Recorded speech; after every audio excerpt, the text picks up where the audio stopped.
நீங்க எதுக்கு வாழ்றீங்கன்னு கேட்குறேன் நான். நீங்க வாழ்றதே தமிழ்நாட்டில் வாழ தமிழ் மக்களுக்கு அசிங்கம், தமிழ் இனத்துக்கு அசிங்கம் உங்களால. இதை போய் இன்னைக்கு ஒரு கரடி காரி துப்புன ஒருத்தர் கேள்விப்பட்டீங்களா? தமிழ்நாடு அரசியல கரடியே காரி துப்புன ஒருத்தர் இருக்காரு, தெரியுமா யாருன்னு?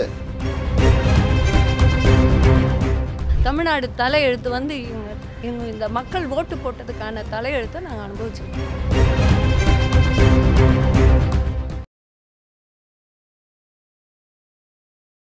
வணக்கம், நான் வழக்கறிஞர் எம்ஜிஆர் புகழேந்தின்னு. இப்போ பார்லிமெண்ட்டில் ஒரு முக்கியமான விஷயம் போயிட்டுருக்குது. என்னென்னா, புதிய கல்விக் கொள்கை தமிழ்நாட்டு மக்கள் வந்து 65 வருஷமாக நாசமாக்கி, தமிழ்நாட்டில் இருக்க மாணவர்களை நாசமாக்கி, அவங்களோட கல்வியை நாசமாக்கின இந்த திராவிட கும்பல் இப்போ வந்து புதிய கல்விக் கொள்கையை எதிர்த்து செயல்பட மாட்டோம்னு சொல்கிறாங்க. இன்றைக்கி வந்து ரொம்ப தெளிவாக மத்திய கல்வித்துறை அமைச்சர் பிரதான் அவர் சொல்கிறாரு, இந்த தமிழ்நாட்டில் இருக்க திமுக எம்பிக்கள், நல்லா கேட்டுக்கோங்க, திமுக எம்பிக்கள் வந்து நாகரிகமாக செயல்பட மாட்டேங்கிறாங்க. உள்ளே ஒன்று பேசுகிறாங்க, வெளியில் ஒன்று பேசுகிறாங்க. உள்ளே வந்து நாங்கள் ஒத்துக்கிறோன்றாங்க, கையெழுத்து போட்டு அவங்க சீஃப் செக்ரட்டரி கையெழுத்து போட்டுக்கிறாரு, சிவதாஸ் மீனா கையெழுத்து போட்டு அனுப்புகிறாரு, நாங்கள் ஒத்துக்கிறோம் புதிய கல்விக் கொள்கைன்னு.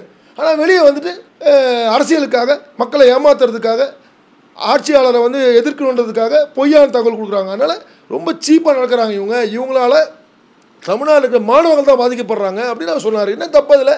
என்ன நாகரிகமாக நடந்தீங்க நீங்கள்? ஜெயிச்சிங்க திமுக எம்பிக்கு, நீங்கள் என்ன பண்ணீங்க? தமிழ்நாட்டுக்கு என்ன பண்ணீங்க நீங்கள் சொல்லுங்கள். அன்றைக்கி ஓட்டு போடும்போது நாங்கள் சொன்னோம், நீங்கள் பஜ்ஜி வடை தான் சாப்பிட போகிறீங்க, அதான் நடந்துச்சு. அதான் அவர் சொன்னார். அதுக்கு என்ன தப்பு? என்ன தப்பு? அப்போ கூட என்ன சொல்கிறாரு, கனிமொழி மேடம் வந்து பேசுகிறாங்க. யார் வாரிசு? யாரோட வாரிசு? கலைஞரோட வாரிசு. கனிமொழி மேடம் என்ன பேசுகிறாங்க, இது மாதிரி எங்களை அசிங்கமாக பேசுகிறீங்கன்னாங்க. அப்போ அந்த ஐயா அப்போ கூட பாருங்கள் எவ்வளோ மூத்தவர், எவ்வளோ முதிர்ச்சியாக சொல்கிறார். சரிங்க, நீங்கள் கனிமொழி மேடம் வந்து ஏதாவது தப்பாக என்னோடய வார்த்தைகள் உங்களுக்கு தடிச்சிருந்துச்சுன்னா, உங்களுக்கு பிடிக்கலன்னா மனசு கஷ்டப்படாதீங்க, மன்னிச்சுக்கோங்கன்னு சொல்லிட்டாரு. ஜென்டில்மேனா. எங்களை பொறுத்த மன்னிப்பு என்ன தப்புன்றோம் நாங்கள். அவர் என்ன தப்பு சொன்னாங்க? திமுக எம்பிங்க நாகரிகம்லாம் நடந்தாங்க. அவங்க உண்மை தானே அது? தமிழ்நாடு மக்கள் துரோகம்லாம் பண்ணிருக்காங்க. 8 கோடி தமிழ் மக்களுக்கு துரோகம்லாம் பண்ணிட்டு இருக்காங்க 60 வருஷமாக இவங்க. இப்போ போய் பஜ்ஜி வடை தான் சாப்பிட்ருக்காங்க. என்ன பண்ணாங்க தமிழ்நாடு சொல்லுங்க இவங்க? இதை போய் இன்னைக்கு ஒரு கரடி காரி துப்புன ஒருத்தர் கேள்விப்பட்டீங்களா? தமிழ்நாடு அரசியல கரடியே காரி துப்புன ஒருத்தர் இருக்காரு, தெரியுமா யாருன்னு? தெரியுமா? வயசு தான் அதிகம் அவருக்கு, மானங்கட்டவர்னா ஒரே ஆள் அவர் தான். யார் தெரியுமாங்க? கரடி காரி துப்புன அரசியல் யார் தெரியுமா? அவர் தான் இந்த கோபால்சாமி வைகோபால்சாமி, சைக்கோசாமி. அவர் இன்னைக்கு பேசுகிறாராம், தர்மேந்திர பிரதான் அவர்கள் வந்து கனிமொழி மேடம்கிட்ட மன்னிப்பு கேட்கணுமா? நிபந்தனையற்ற மன்னிப்பு. எதுக்கு கேட்கணும் மன்னிப்பு? முதல்ல நீ எதுக்கு திமுக வச்சு வெளியே வந்தா சொல்லு. தமிழ்நாட்டில் லட்சக்கணக்கான மக்களுங்க, தமிழ்நாட்டு மக்களுங்க, மாணவர்களும் கல்வியில் இந்த மாதிரி ரொம்ப நாசமாக ஆகுறாங்க. இவங்க கல்வி திட்டத்தில் நீங்கள் பங்கேற்று ஃபஸ்ட்டு கொண்டாந்துருந்தீங்கன்னா நாங்கள் சந்தோஷப்பட்டுருப்போம்.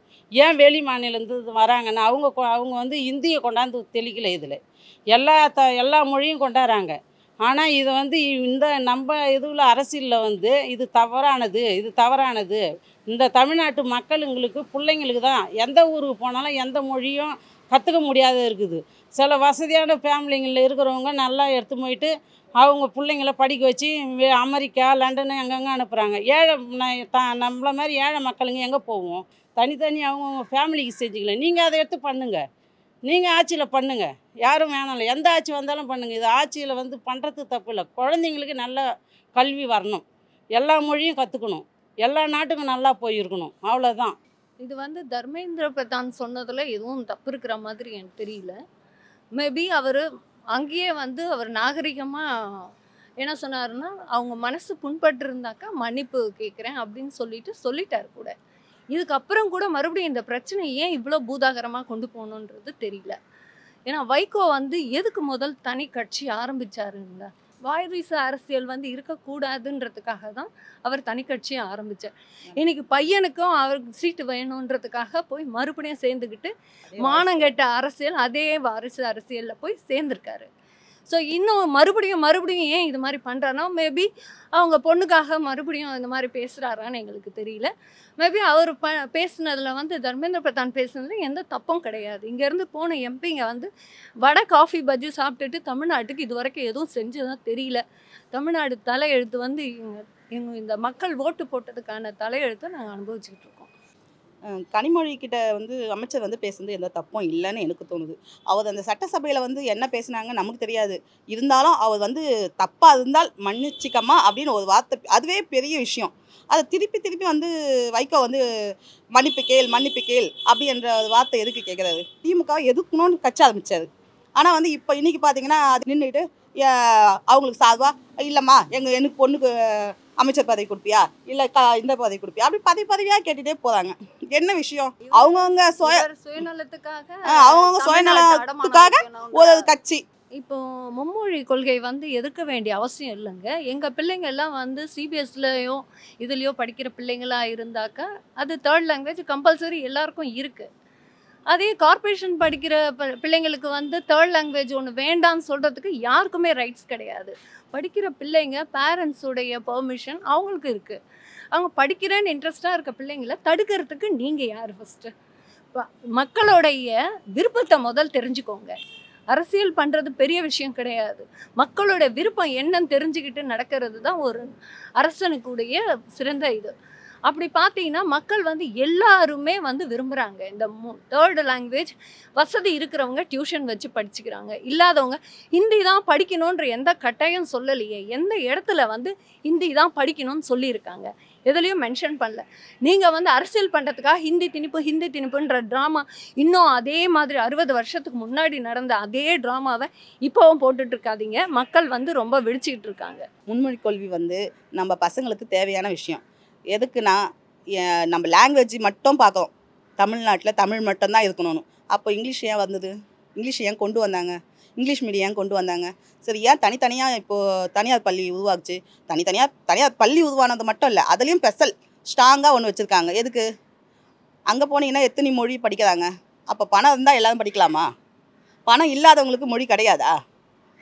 இது வந்து கவர்மெண்ட்டு ஸ்கூல் தான் அப்படின்றாங்க. அப்போ கவர்மெண்ட் யார், ஸ்கூல் யார்? கவர்மெண்ட்டும் ஸ்கூலும் ஒன்று தானே.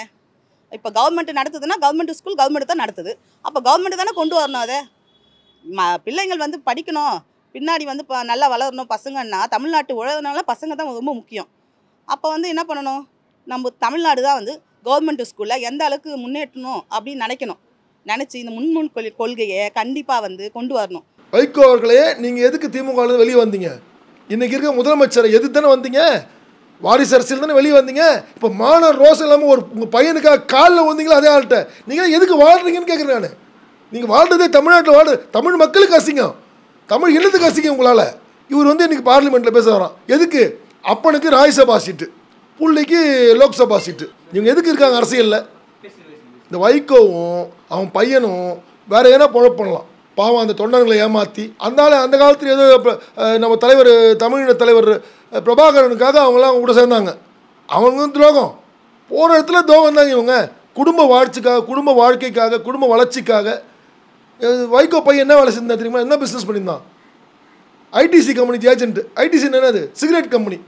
எது தப்பான தொழிலோ தமிழக மக்களுக்கும் அதாவது மக்களுக்கு வாழ்வாதாரத்துக்கு எதெல்லாம் கெடுதலோ, வைன் ஷாப்பு, இது மாதிரி சிகரெட்டு, தொழிலில் வருமானம் எது வந்தாலும் பண்ணுவாங்க. இவங்களாம் அவ்வளோ மானம் கட்டவங்க. அதாவது ஒன்று தமிழ் மக்களுக்காக வாழணும், இல்லை உங்கள் கட்சிக்காரனுங்க. உங்கள் கட்சிக்கும் பலன் இல்லை, தமிழ் மக்களுக்கும் பலன் இல்லை. உங்கள் கதை எங்களுக்கு தெரியும் என்னன்னு. வைகோ அவர்களே, ஒரே ஒரு விஷயம் உங்கள்கிட்ட சொல்கிறேன். மத்திய அமைச்சராக 2 பேர் இருந்தாங்க, கண்ணப்பனும் செஞ்சி ராமச்சந்திரனும். ஏன் நீங்கள் வாபஸ் வாங்கணுங்க அவரை? சொல்லுங்கள், ஏன் அவங்களை ரிசைன் பண்ண வச்சிங்க? இன்றைக்கி எங்கே இருக்காங்க அவங்களாம்? உங்களோட துரோகத்தால் உங்கள் குடும்ப அரசியலால் ஓடி போயிட்டாங்க. தர்மேந்திர பிரதான் அவர்கள் மன்னிப்பு கேட்ட தப்புன்னு சொல்லிட்டாரு.